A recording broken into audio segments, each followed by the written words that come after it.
What exactly a maintenance engineer does? What is his key role before the flight takes off?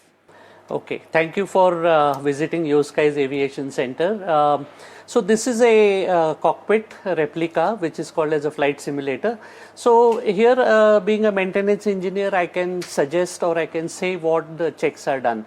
So there is a prescribed list of checks as given by the manufacturer of the aircraft. Secondly, it is checked and verified by the DGCA, which is the aviation governing body of India, and then those checks are laid down for the maintenance personnel to do.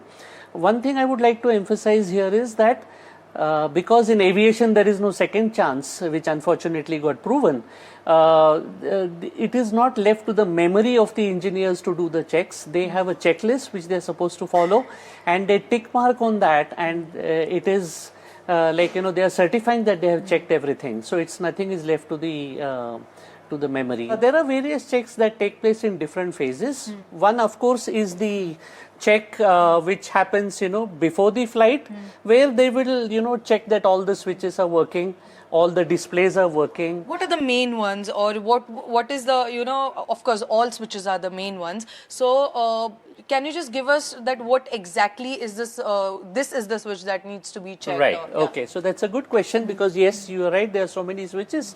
So for example, this is the autopilot, where it is used to control the aircraft just by giving circular inputs, and the plane flies as per the commands given by the pilot, given to the autopilot. Then these are the primary displays, where the pilots can get information about the flight. There is a huge amount of data that is shown. So it's like, what is the altitude, what's the speed, what is the configuration, what is the angle of attack, and so on. All this is shown on the displays. The center panel is the one which probably may interest you, because here is where he sees the engine parameters. Okay. So I am guessing that the moment the pilots realized that there was a loss of thrust, their eyes must have gone to this screen to see that what is the RPM, what is the speed of the engine running, whether the fuel is ignited or not. So this is the main panel they would have been looking at.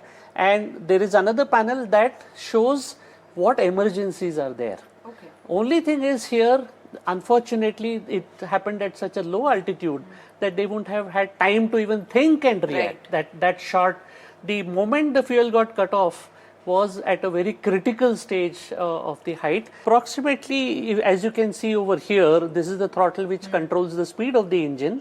So when the pilot wants to accelerate, just like an accelerator of the car, the throttles are moved forward to accelerate the engine. Behind that are the fuel cutoff valves. So there is one for each engine. And this is primarily used only to cut off the engines when the aircraft is now ready to be switched off, after just before the passengers disembark.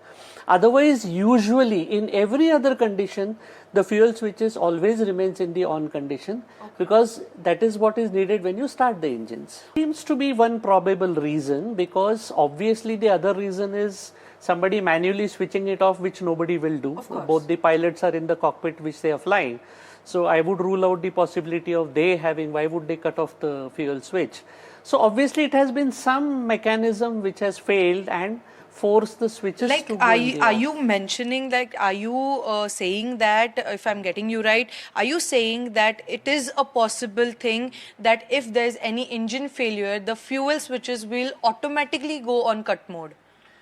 Yes, that could be a possibility. That I mean, it's all depends on the design of the 787, which frankly I'm not very aware of.